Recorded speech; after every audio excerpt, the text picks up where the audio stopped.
бескрайней России, сидя на, в общем-то, маленьком острове. Остров столь мал, что лишь одной ракеты «Сармат» достаточно, чтобы его утопить раз и навсегда. Все уже подсчитано. So that's Russian state TV. If you're on the podcast, you couldn't hear. He was saying, puny Ukraine or puny UK, you're so small. One missile, you threaten us. And it was an animation of a missile being launched, one of their Satan II missiles that completely annihilated the UK. Literally wiped it off the map as the sound of, I think, a Geiger counter going off, implying that it was a nuclear attack against the UK, started to play. And so UK, be forewarned whether the Russian military directly is threatening you. Man, this has been a great time for fake alphas on Russian state TV threatening nuclear holocaust on a daily basis. But that, JR, was only one of their plans, the Satan II missile. He has another one, which you'll see in this clip. Другой вариант – погрузить Британию в морскую пучину российский подводный робот-беспилотник «Посейдон». Взрыв этой термоядерной торпеды у берегов Британии поднимет гигантскую волну цунами высотой до 500 метров. Такой водяной шквал является еще и носителем экстремальных доз радиации. Пройдя над британскими островами, он превратит то, что от них, может быть, еще и останется, в радиоактивную пустыню, надолго непригодную хоть для чего-то.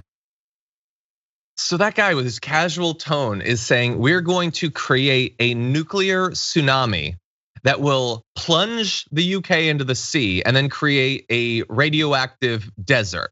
Obviously not just in the UK, a tsunami like that would affect every one of those European countries.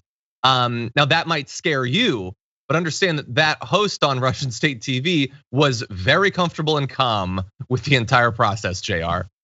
It's almost like this former president of the United States thinking of random things like this and how it would decimate and destroy and turn these things into a radioactive desert that doesn't have much use for a very long time. Again, it's very singular, a self-promotional type of thought. We just talked about how Donald Trump wanted to bomb Mexico for drug cartels for his own glory. And then to say, I stuck it to those Mexican drug cartels and actually the country itself since they don't want to take care of themselves. These types of things are what dictatorial mindsets create. Again, I keep connecting it back to Donald Trump. He praised Vladimir Putin. He talked about how smart he was. He talked about how great he was and how powerful this was when he invaded Ukraine. What a smart move. Boy, that's gonna be some definite, I forget the term he used there, some peacekeeping there. That'll keep the peace. Oh, yeah. That's some strong peace right there because nothing else matters except for his own life. So all these people who are following him, are minions behind him and people like this guy. The thought is, only I matter. There's only certain types of people who believe this, and that's who they've collected as their followers. That's the only promotion that they'll have is they're thinking, oh man, who cares? F them, they're gonna die. There's gonna be a nuclear desert, great. But they have no idea how that affects them. It's like they don't know how the world works or something. Exactly, and by the way, one of the reasons that I wanted to play this video, and we've shown a few instances of the warmongering going on in Russian TV is, it's, I think, easier for people in the West and US specifically to look at that. And because it's not our media, they say, well, that's crazy that you'd be so flippant about going to war, but like, dude, too. I'm tempted to say we don't necessarily do animations of nuclear bombs going off, but no, we probably do that too. Like there are plenty of shows that are super casual with this sort of thing. Not only with like their coverage of how wars might go if we do them, but once the war starts, the embedded report is like, do you remember? I forget exactly which conflict it was, but they like had there were missiles going off, and they were talking about them in such poetic terms. Oh, like we do the same sort of thing here, and we should be just as critical of our media that thinks that war can ever be abstract, that it doesn't have a human cost, a human toll. No, and I get sometimes there's obsession with military technology. I personally am very interested in military technology, weapons, vehicles, all that sort of thing.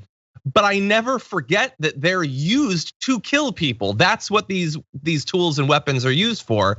And apparently, the more you get paid in the media, the easier it is to forget about that or to conveniently ignore it. It was Brian Williams. Was Brian Williams? There's more than him. And it was the missiles we launched into Syria. In Syria, and he talked about how beautiful, because there was the shot. He was almost looking like it was the 4th of July, fireworks going off, and look at the freedom that we're launching into this other country. I get the exact. Yeah, it was a beauty. There were beautiful weapons launched into. We see these beautiful pictures at night from the decks of these 2 U.S. Navy vessels in Eastern Mediterranean, is what he said. I'm tempted to quote the great Leonard Cohen. I'm guided by the beauty of our weapons. Yeah, that's the way it works. And then, he did catch some outrage, but then again, the reason he said it is because that's the norm. He thought, like, if that wasn't the norm, he wouldn't have said that thinking, this is gonna be a great poetic moment. This is gonna go down in history. My voice over these missiles.